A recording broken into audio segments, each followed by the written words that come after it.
The rain hammered against my windshield like 1,000 tiny fists, each drop a reminder of how spectacularly my life had fallen apart. My car, a 15-year-old Honda Civic that had seen better decades, sputtered and coughed before finally giving up entirely on the side of Highway 101, somewhere between San Francisco and absolutely nowhere. No, no, no, I muttered, turning the key again and again, listening to the engine's pathetic whine fade into nothing. Please, not tonight. But the universe, as usual, wasn't listening to my pleas. I pulled out my phone. No signal. Of course there wasn't. Because why would anything be easy? Why would the night I finally worked up the courage to leave my dead-end life behind be anything other than a complete disaster? The back seat of my car held everything I owned. 3 suitcases of clothes, a box of books, my laptop, and a folder containing my resignation letter from the law firm where I'd spent the last 5 years slowly dying inside. I was 31 years old, and I was starting over. Or at least, I had been, before my car decided to stage its own resignation. I sat there in the dark, rain pounding the roof, and did what I'd been holding back for months. I cried, big, ugly, shoulder-shaking sobs that came from somewhere deep in my chest where I'd been storing every disappointment, every compromise, every moment I'd chosen safety over happiness. I cried for the relationship that had ended 6 months ago when my girlfriend of 3 years told me I was too intense and exhorting to love. I cried for the closet I'd lived in at work, never correcting people when they assumed I was straight, never bringing a date to firm events. I cried for my mother, who still introduced me as her unmarried daughter, with a sigh that could carry across rooms. Mostly, I cried because I was alone, so incredibly, devastatingly alone. That's when the headlights appeared in my rearview mirror. The vehicle that pulled up behind me was sleek and expensive, some kind of luxury SUV that probably cost more than I'd make in 3 years. I watched through my mirrors as the driver's door opened and a figure emerged, pulling up the hood of a designer rain jacket. A woman, tall, moving with confident purpose through the downpour. She tapped on my window, and I jumped, quickly wiping my face and trying to compose myself before rolling it down a crack. Car trouble? She asked, and even through the rain and my puffy eyes, I could see she was beautiful. Sharp features, dark eyes that seemed to take in everything, the kind of bone structure that belonged in magazines. Dead battery, I think. I lied, not wanting to admit my car was probably dead for good. I'm fine though. Roadside assistance is on the way. It was a transparent lie, had no signal, and we both knew it, but I'd learned long ago not to accept help from strangers, especially not strangers who looked like they'd stepped out of a luxury car commercial. She studied me for a moment, rain dripping off her hood. You're a terrible liar. Excuse me. Your phone's in your hand. Screen dark. No signal out here. I don't have any either. Your eyes are red from crying, and you're shaking. She paused, and I can see your entire life packed in your back seat. So, let me try again. Are you okay? The directness of it, the way she'd cut through my pretense like it was paper, caught me completely off guard. I opened my mouth to lie again, to insist I was fine, that I didn't need help from a wealthy stranger, who probably had people to solve all her problems. Instead, I started crying again. I'm sorry, I managed between sobs. I'm not usually. I don't normally. Hey. Her voice softened. It's okay. Bad night. BAFTA, I corrected, laughing through tears. Bad decade. Really. And now my car's dead and I'm stranded in the middle of nowhere and I don't even know where I'm going. I just knew I had to leave. I cut myself off, horrified. This woman didn't need my life story dumped on her in the rain, but she didn't look uncomfortable or annoyed. She looked understanding. Okay, she said decisively. Here's what's going to happen. You're going to grab whatever you need for tonight from your car. I'm going to drive you somewhere warm and dry. Tomorrow, in daylight, we'll figure out what to do about your car. Deal? I can't possibly. Can you walk to civilization from here, in the rain? She interrupted. I looked out at the dark highway, the storm, the complete absence of lights in either direction. No. Do you have anyone you can call? I thought about my few friends, all of whom would ask too many questions. My family, who'd tell me to come home and give up on whatever foolishness I thought I was pursuing. My ex, who'd blocked my number. No, I admitted quietly. Then, you can possibly accept help from a stranger. She pulled her hood tighter. I'm Alex, by the way, Alex Morrison, and before you worry, I'm not a serial killer. I'm just someone who's had their share of breakdown moments on dark highways. Something in her tone made me believe her, or maybe I was just desperate enough to take the risk. Aaron, I said. Aaron Walsh. Nice to meet you, Aaron Walsh. She smiled, and it transformed her whole face, making her seem suddenly more human and less like some untouchable magazine cover. Now grab your things before we both catch pneumonia. Alex's SUV was exactly as expensive inside as it looked outside. Leather seats, wood trim, that new car smell that I'd almost forgotten existed. I sat in the passenger seat, my overnight bag at my feet, feeling desperately out of place. There's a hotel about 20 miles up the road, Alex said, pulling back onto the highway. Nothing fancy, but clean and warm. I'll get you a room for the night. I can pay for my own room, I said quickly, defensive. I'm sure you can, but I'd like to help, if you'll let me. She glanced at me, then back at the road. Consider it paying it forward. Someone helped me once when I needed it. Now I'm helping you. I wanted to argue, to insist on my independence, but the truth was, my bank account was hovering dangerously close to empty. Leaving my job before I had another one lined up hadn't been my smartest financial decision. Thank you, I said instead, the words feeling inadequate. We drove in silence for a few minutes, the windshield wipers beating a steady rhythm. I snuck glances at Alex, trying to figure her out. She wore expensive clothes, but not ostentatiously so. Her hands on the steering wheel were elegant. No wedding ring but a simple silver band on her right thumb. She was probably in her mid-30s, and there was something about the set of her shoulders that suggested someone used to being in control. So, she said eventually, running away, or running toward what? The stuff in your back seat. Are you running away from something or toward something? I considered the question. Both neither. I don't know anymore. That's honest at least. She smiled slightly. Want to talk about it? Not particularly. I paused. Do you always pick up strangers on the highway? Only the ones who look like they're about to make a very bad decision. What bad decision was I about to make? Sleeping in your car in a storm, probably, or trying to walk somewhere in the dark. She glanced at me again, or maybe just giving up entirely. The accuracy of that hit me like a slap. I had been on the edge of giving up, of calling my old boss and begging for my job back, of admitting defeat and crawling back to the life I'd been so desperate to escape. You don't know me, I said, more harshly than I intended. No, I don't. But I know that look. I've worn it myself.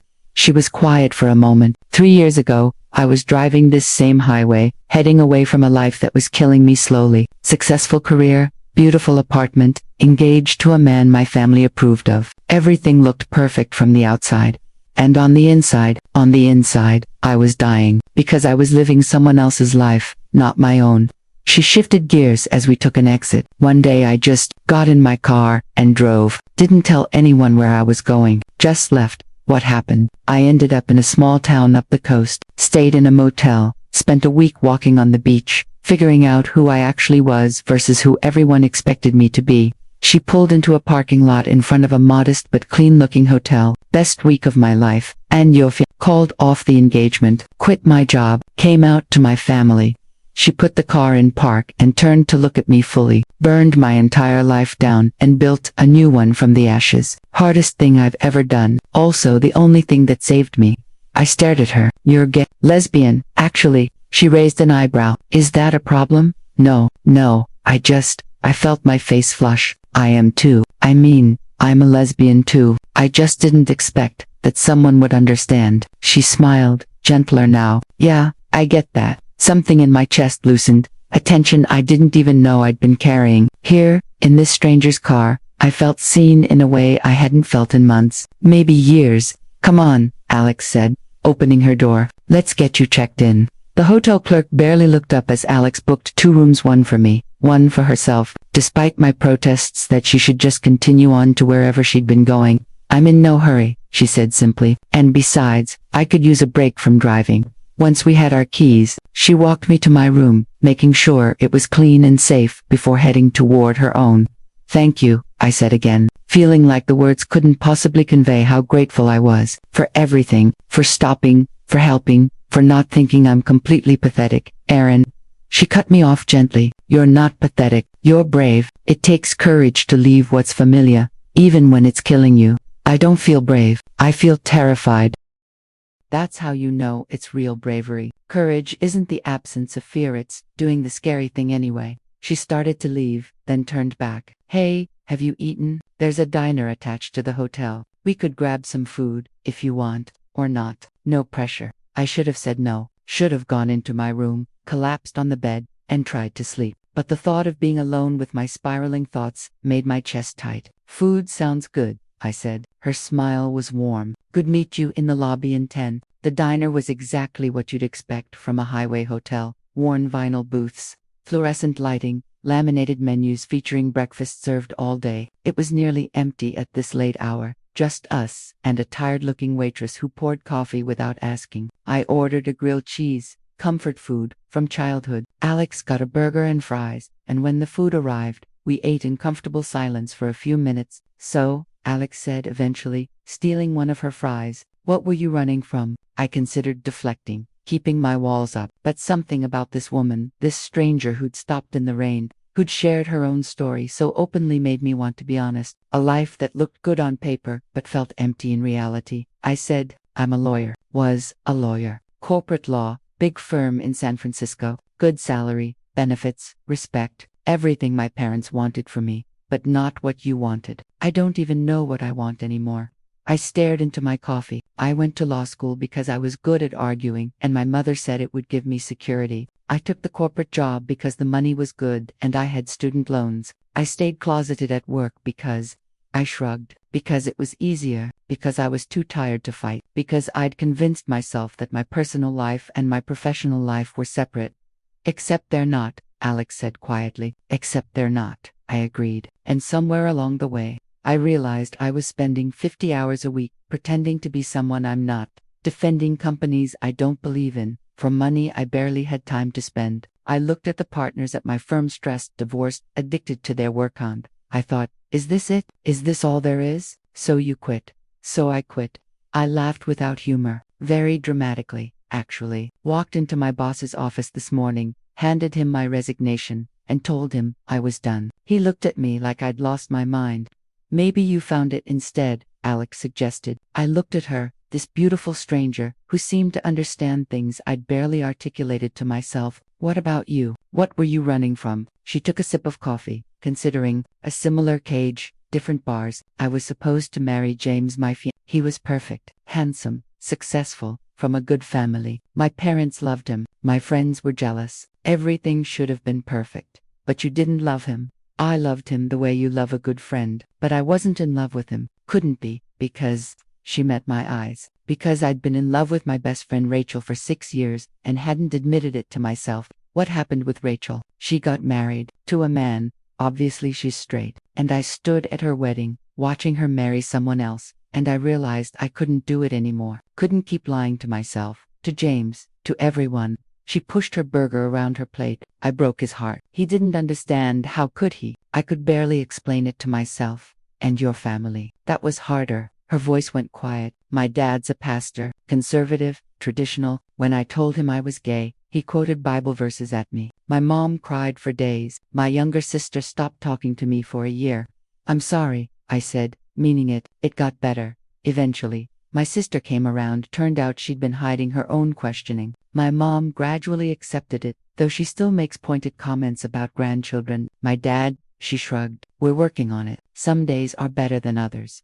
Is it worth it? I asked. The honesty, the coming out, the burning everything down. Is it really worth all the pain? Alex was quiet for a long moment, and I worried I'd asked something too personal. But then she smiled, and it was radiant. Aaron, I've never been happier in my life. I wake up every morning as myself, not as some version of me designed to please other people. I date women openly. I have friends who know the real me. I've built a life that's mine. She reached across the table, her hand stopping just short of mine. So yes, it's worth every painful moment, every difficult conversation, every bridge burned, because the alternative is slowly suffocating under the weight of your own lies. Her hand was close enough that I could feel its warmth. I wanted to close the distance, to touch her, but I held back. What do you do now? I asked instead. For work, I'm a photographer. Weddings, mostly, which is ironic, I know, but also portraits, some commercial work. It pays the bills, lets me travel, and I actually love it. She pulled out her phone, scrolling through photos. Here, look, She showed me image after image of stunning work couples in love, families laughing, candid moments of joy and connection. Her eye was incredible, finding beauty in ordinary moments. These are amazing, I said sincerely. Thanks. It took a while to build up the business. And I'm not making corporate lawyer money. No one's making corporate lawyer money, except corporate lawyers. I interrupted, making her laugh. Fair point, but I'm happy, really, genuinely happy. And that's worth more than any salary. The waitress refilled our coffee, and we talked for another hour, about everything and nothing, books we'd read, places we'd traveled, embarrassing coming out stories, the small daily struggles of being a queer woman in a straight world. Alex was easy to talk to, the kind of person who listened with her whole attention, who asked follow-up questions, who made me feel like my thoughts actually mattered. By the time we finally left the diner, it was past midnight and I felt more awake than I had in months. Thank you, I said as we walked back toward our rooms, for tonight, for listening, for making me feel less alone. You don't have to thank me, Alex said. I enjoyed it. You're good company. Aaron Walsh. We stopped outside my door, and for a moment, we just looked at each other. The air between us felt charged, full of possibility. I wondered what she was thinking, if she felt it too, this strange connection, this sense of recognition. What are you going to do tomorrow? She asked. About your car. I mean, I don't know. Call a tow truck, I guess. Figure out if it's worth fixing, or if I should just donate it to charity, and call it a life lesson.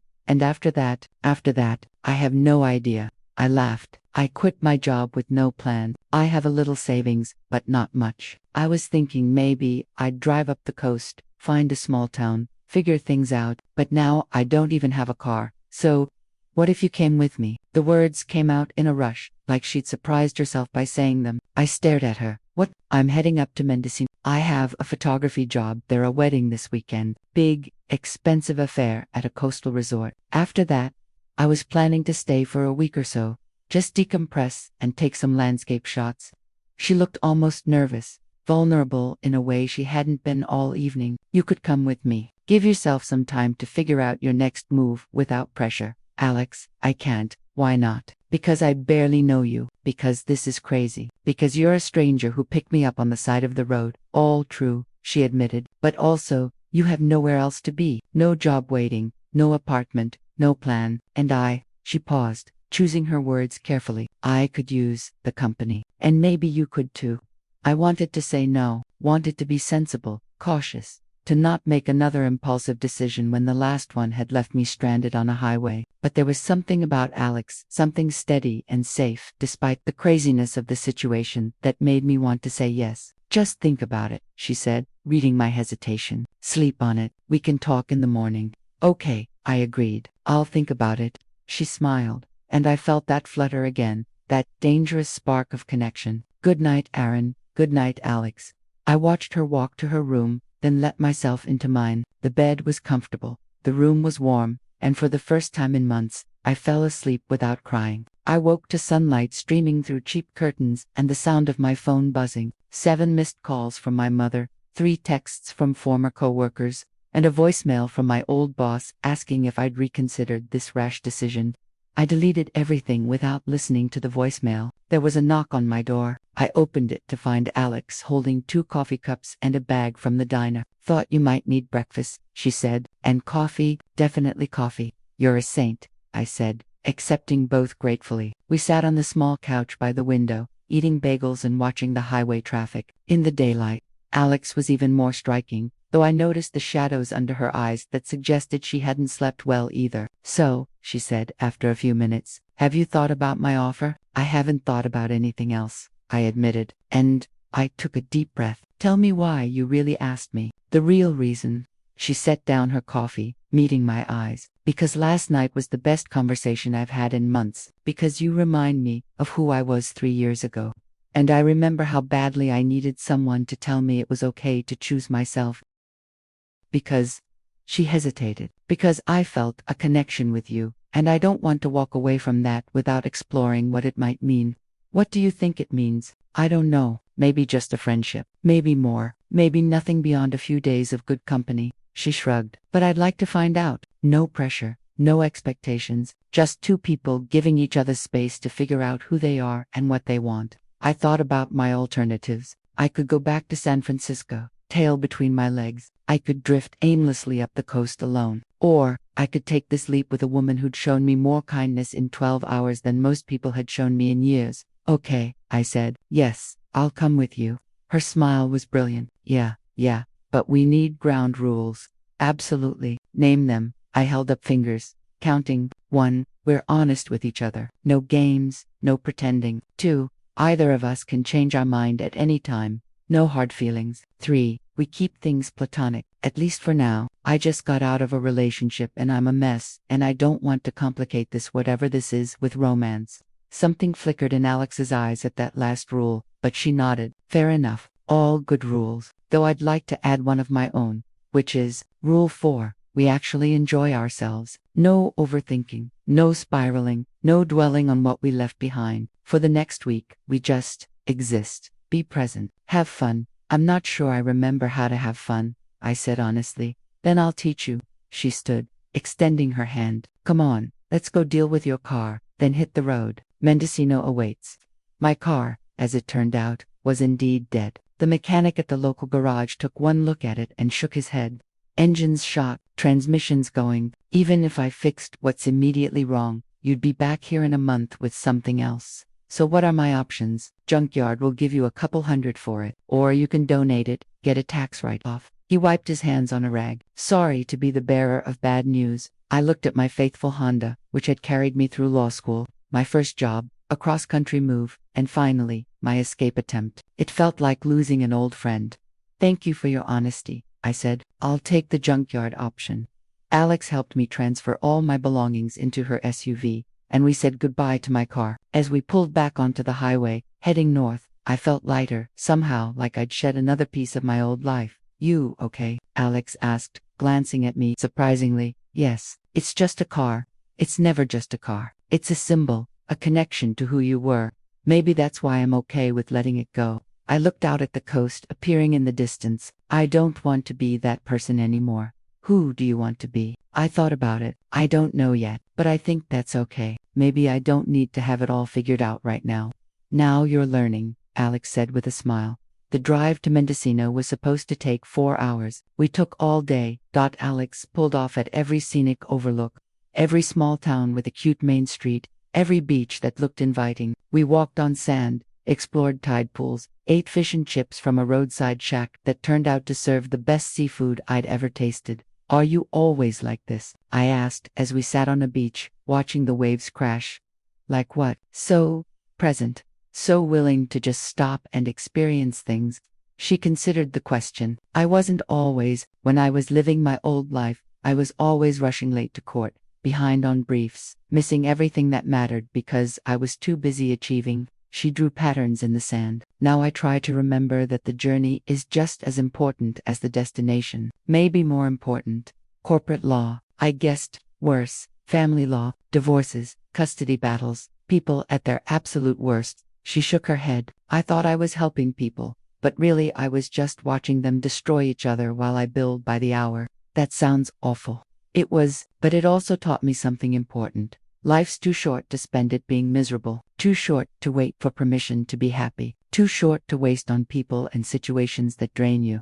I picked up a smooth stone, turning it over in my hands. My ex used to say I overthought everything, that I couldn't just enjoy a moment without analyzing it to death.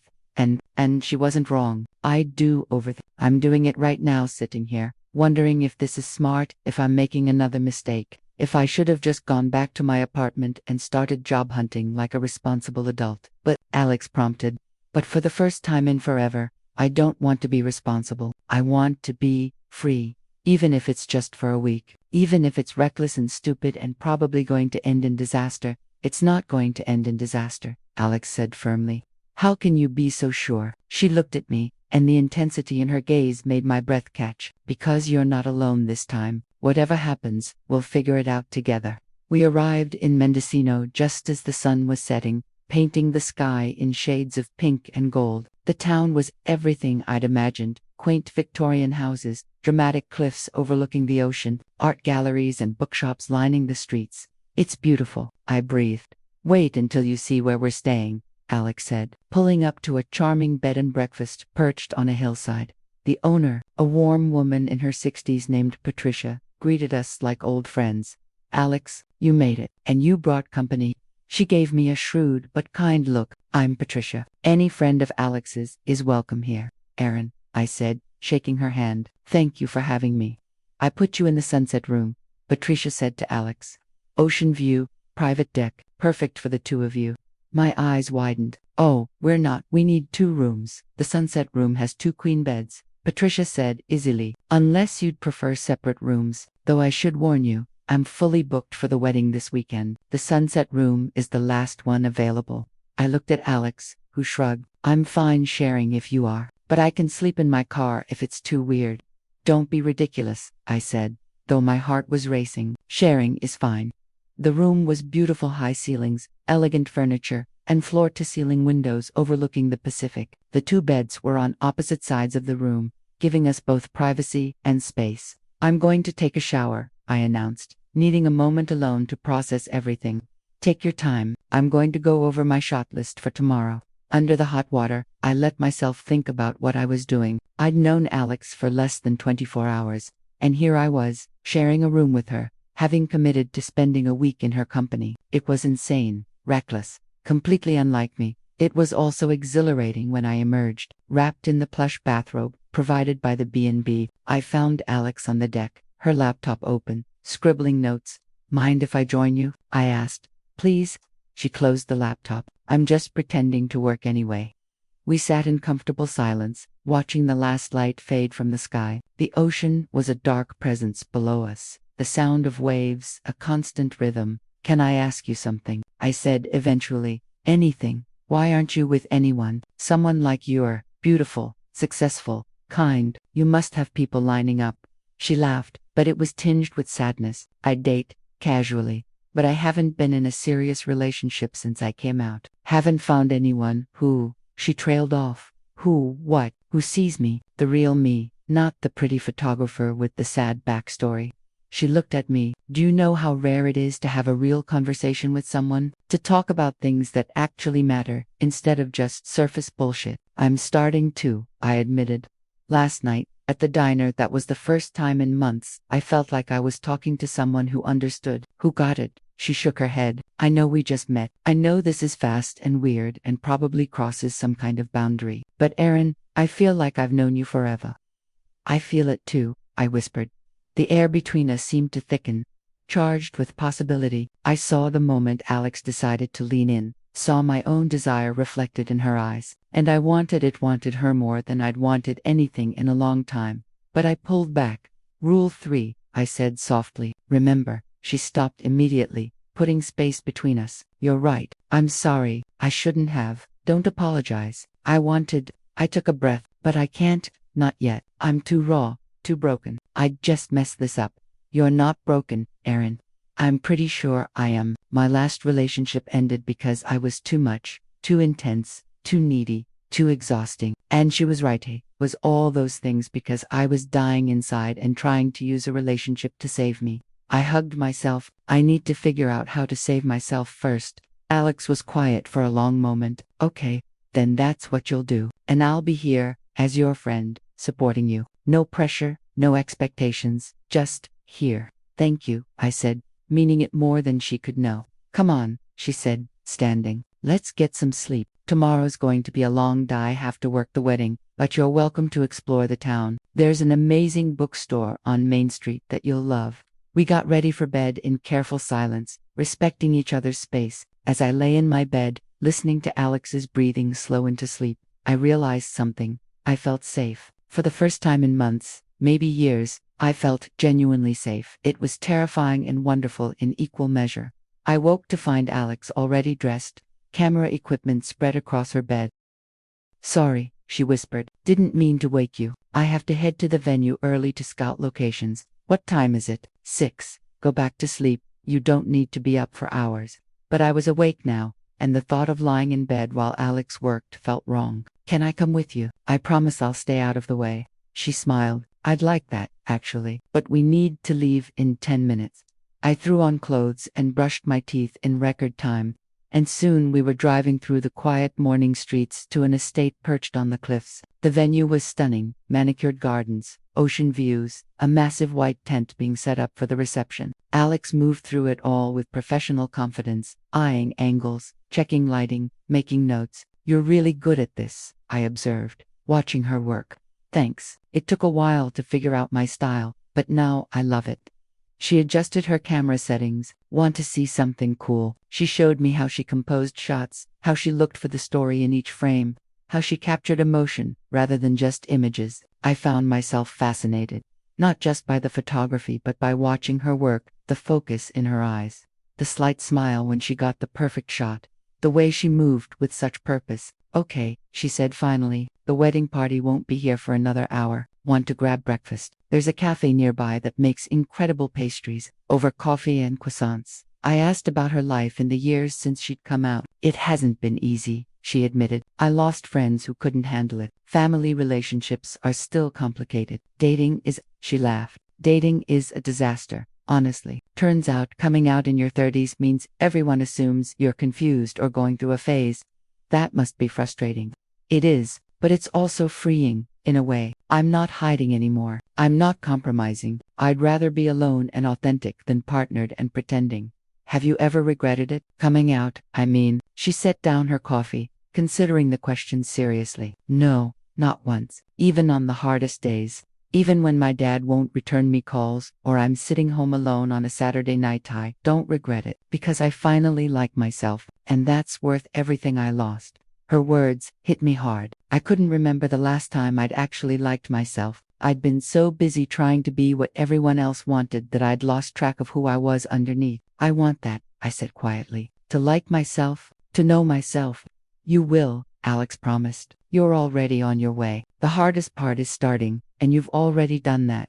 The wedding itself was beautiful, 2 women marrying on the cliffs as the sun set, their friends and family celebrating around them. I watched from a distance as Alex captured it all, moved by the joy and love on display. During the reception, I found a quiet corner, and the brides danced together, lost in their own world. Their families mingled, laughter and tears flowing freely. It was the kind of wedding I'd never thought I'd have: public, celebrated, real. "Beautiful, isn't it?" said a voice beside me. I turned to find an elderly woman settling into the chair next to mine. "It really is," I agreed. "I'm Margaret, mother of one of the brides, and you are?" "Erin. I'm here with the photographer." "Ah, Alex, lovely woman, very talented." Margaret sipped her champagne. "My daughter Lucy fought for years to have this wedding. Her father didn't understand, didn't want to accept it. But look at her now, radiant, in love, surrounded by people who celebrate her for exactly who she is." "That must have been hard," I said. "The fighting, I mean. Hardest thing we've ever been through as a family, but worth it." She looked at me with kind, knowing eyes. "Are you out, dear?" Yes, to most people, but not at work." "Well, not at my old work. I quit yesterday." "Good for you. Life's too short to hide who you are." She patted my hand. "My advice, unsolicited as it is, surround yourself with people who see you and love you as you are. Everything else will fall into place." Later, as Alex was packing up her equipment, I helped her carry cases to the car. "You were amazing today," I said. "The way you captured everything, it was like you were telling a story with your camera. That's the goal." She looked tired but happy. "Thanks for coming. It was nice to have you there. Thanks for letting me tag along." We drove back to the B&B in comfortable silence. When we got to our room, Alex immediately flopped onto her bed. "I'm exhausted. Weddings are physically and emotionally draining. Go to sleep," I said. "I'll read for a while." But an hour later, I was startled by a sound from her bed. Alex was crying, quiet, muffled sobs that she was clearly trying to hide. "Alex." I crossed to her bed, sitting on the edge. "What's wrong?" "I'm fine," she said, but her voice was thick with tears. "You're clearly not fine."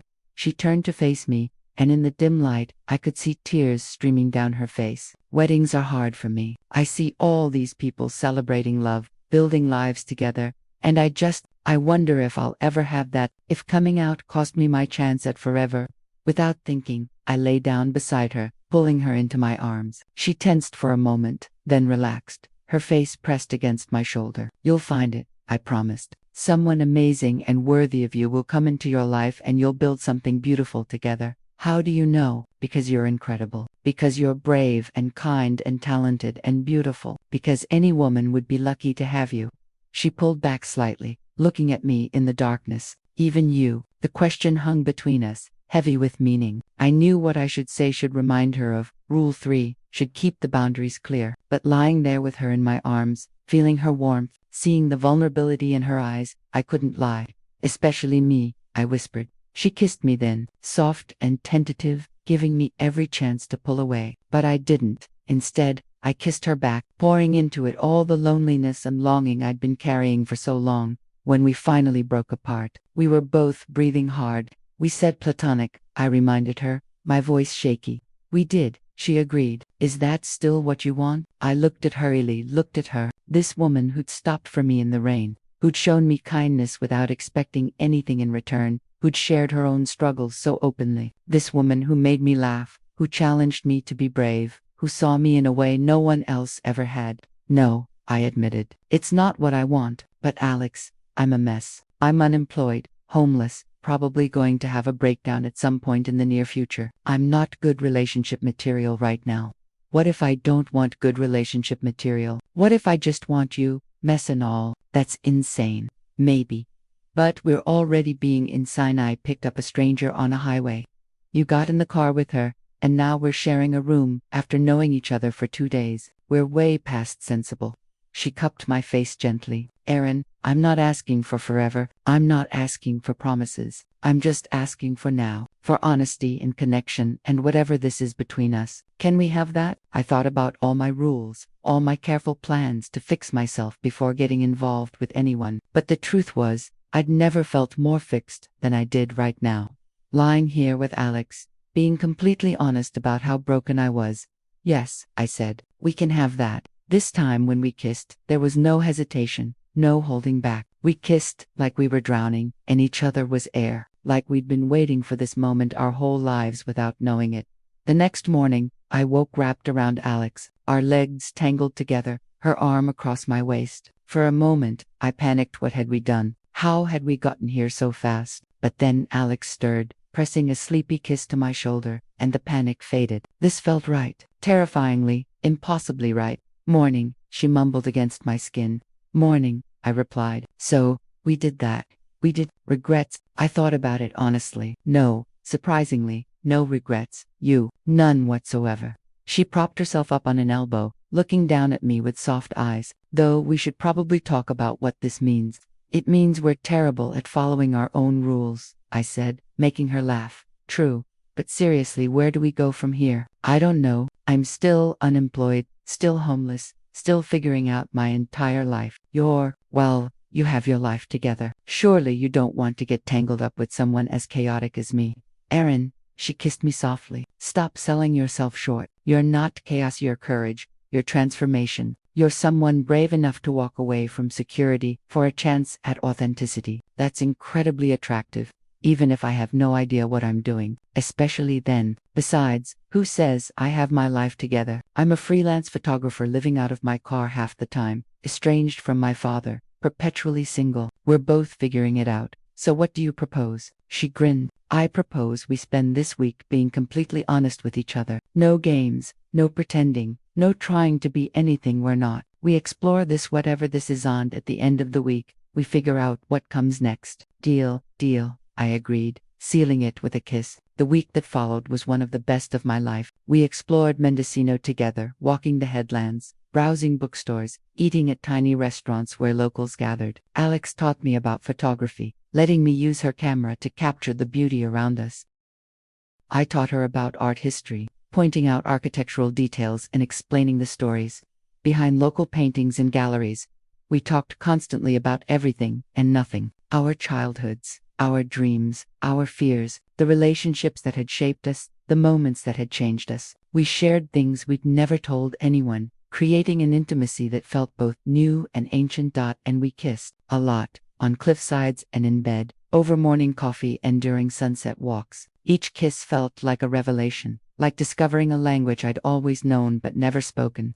I've never felt like this before, I admitted one night as we lay in bed, her fingers tracing patterns on my arm. Like what? Like myself, like I can just be No performance, no trying to be what someone needs me to be, just me. That's because you are just you, Alex said, and I love every part of what I'm seeing. Love, the word hung in the air between us. It was too soon. We both knew it was too soon, but it felt true anyway.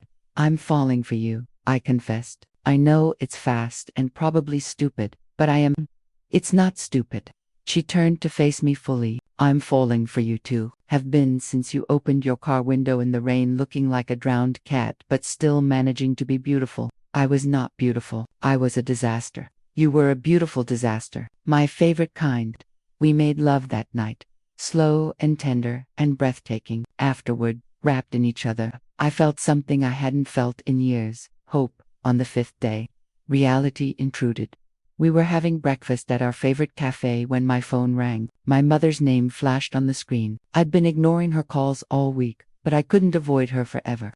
I should take this, I said apologetically. Alex nodded, understanding in her eyes. I'll be right here. I stepped outside, steeling myself. Hello, Mom. Erin Marie Walsh, where have you been? I've been calling for days. Your boss called me. He says you quit your job. Please tell me that's not true. It's true. I quit. Why? Why would you do something so foolish? Do you have any idea how hard you worked to get that position? Mom, I was miserable. Everyone's miserable at work sometimes. That's why it's called work, not fun.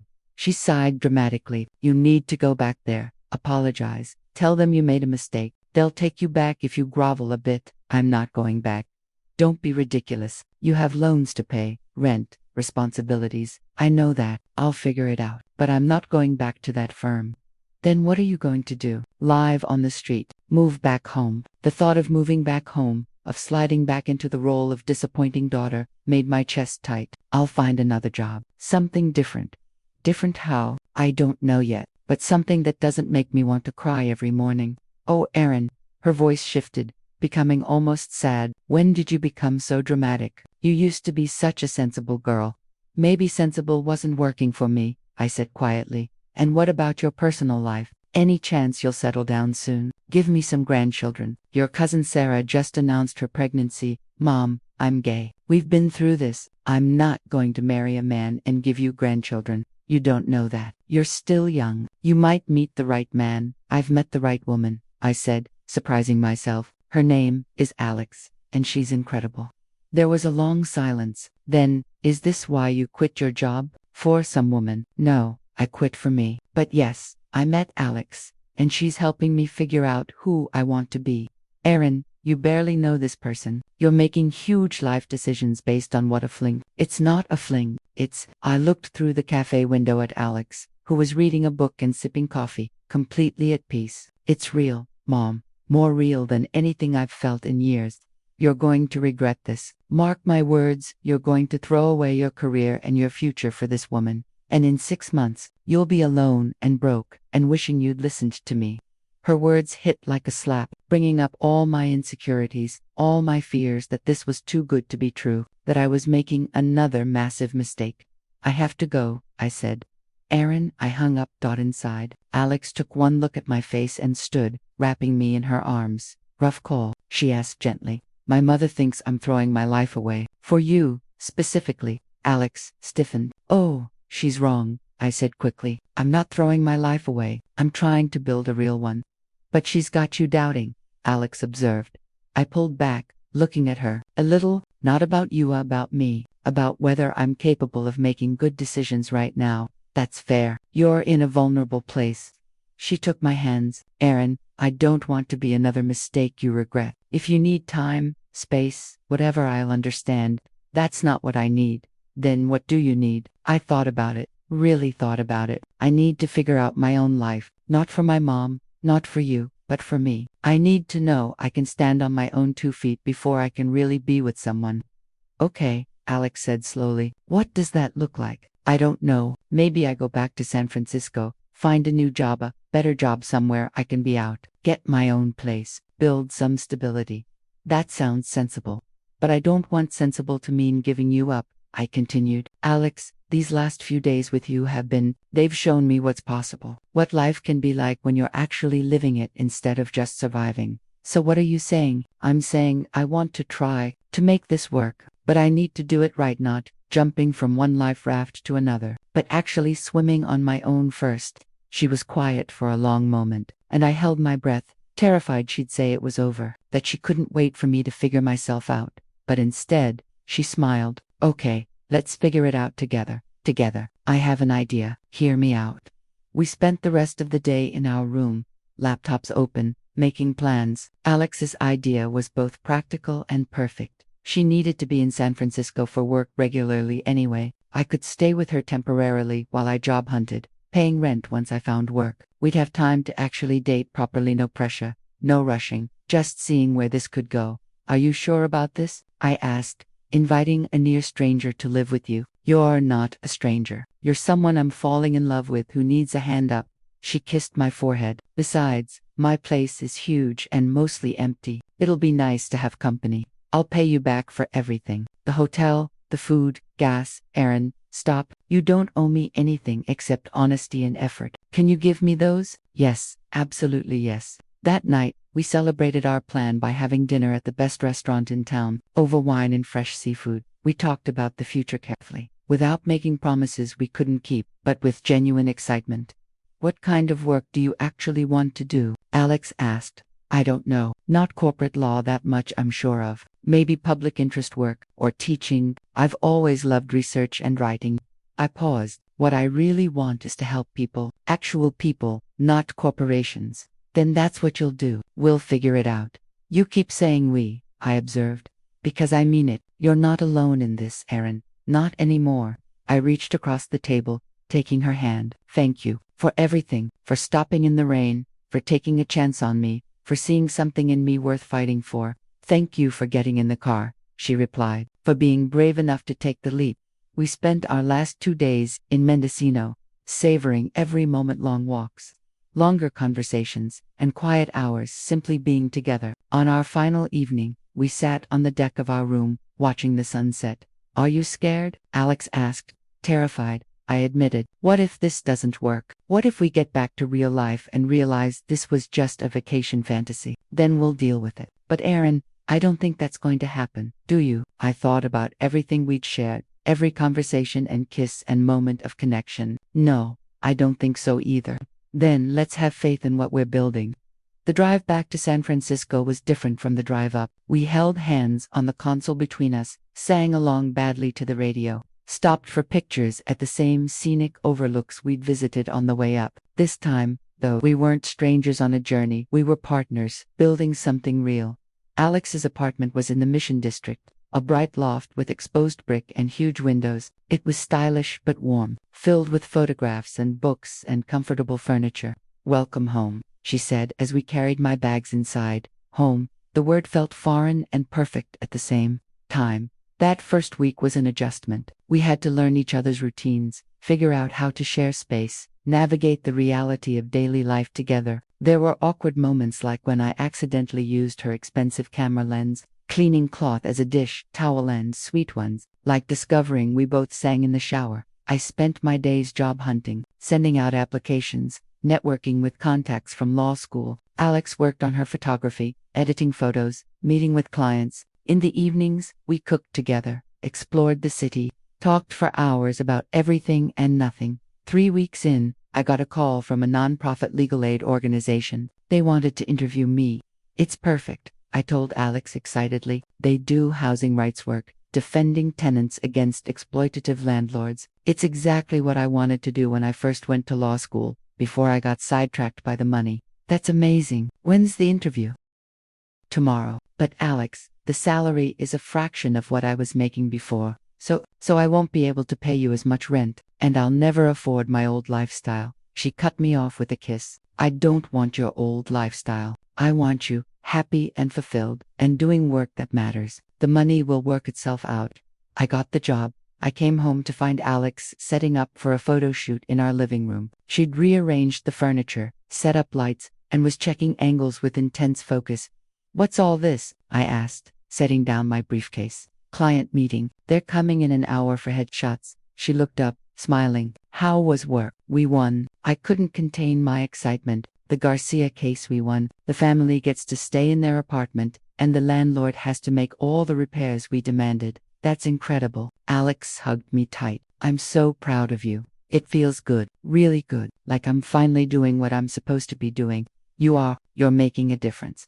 We'd fallen into a rhythm over the past months. I worked long hours at the nonprofit, often coming home emotionally drained from the stories I heard and the fights I waged. Alex worked irregular hours, sometimes gone all weekend for destination weddings, sometimes home for days editing photos. We made it work. We'd also fallen deeper in love. It wasn't always easy. We had fights about dishes and schedules and whose turn it was to buy groceries. We had moments of doubt, times when our different backgrounds and experiences created friction. But we worked through it, committed to the honesty we'd promised each other that first night. I need to tell you something, Alex said one evening as we prepared dinner together. Okay, I said, suddenly nervous. My dad called. He wants to meet you. I nearly dropped the knife I was holding. Your dad, the pastor who quoted Bible verses at you, the same. Apparently, my sister's been working on him. She told him about you, about how happy I am. He wants to meet the woman who, and I quote, finally got Alex to settle down. Are you sure that's a good idea? Honestly, no. He might be awful. He might say terrible things. But he's trying, Aaron, and I think that deserves a chance.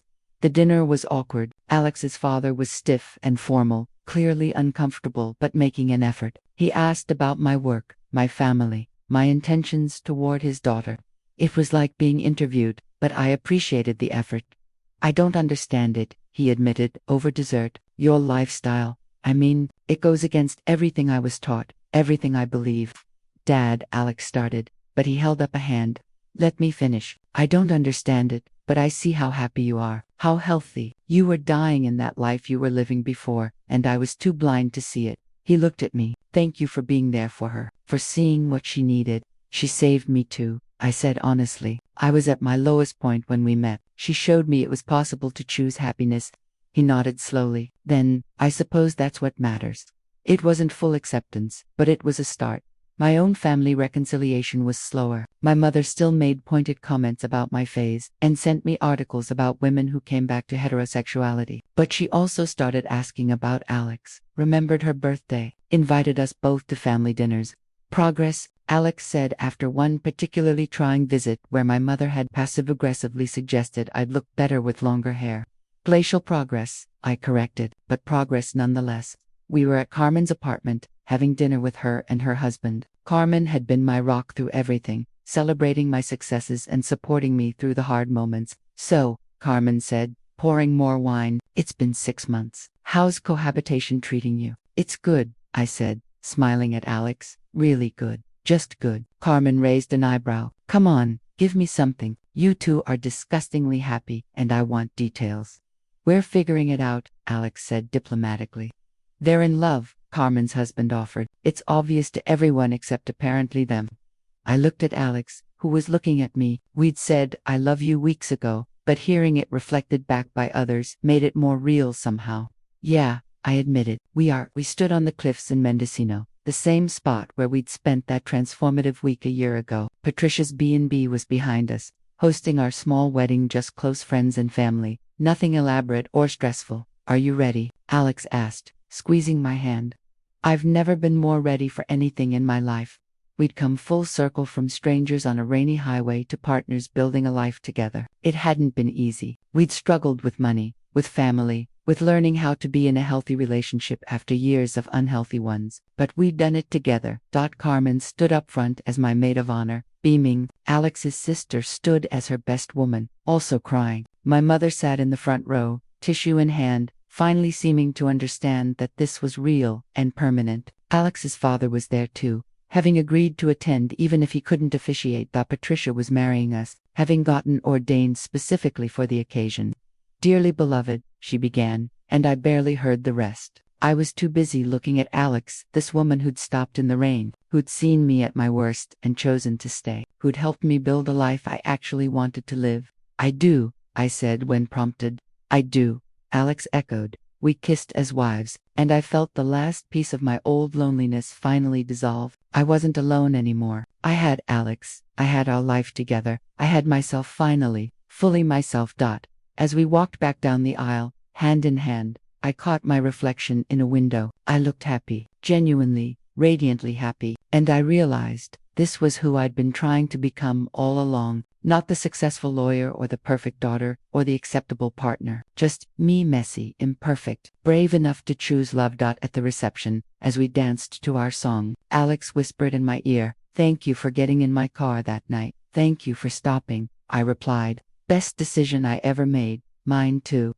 And it was. That car ride had shattered my loneliness, yes, but more importantly, it had shown me that transformation was possible, that we could choose to be brave, to be honest, to build lives that actually fit us, instead of trying to fit ourselves into lives that didn't. I'd lost my career, my security, my carefully constructed plans, but I'd gained something infinitely more valuable, myself. And along the way, I'd found a partner who loved every version of me, the scared one, the brave one, the messy one, the joyful one, the joyful one. As the sun set over the Pacific, Alex and I stood together on the cliffs, our friends and families celebrating behind us, and I thought about that night on the highway, about how close I'd come to giving up, to going back, to choosing safety over growth. I was so glad my car had broken down, so glad Alex had stopped, so glad I'd been brave enough to get in, to take the leap, to trust that somewhere on the other side of fear was something worth fighting for. And there absolutely was.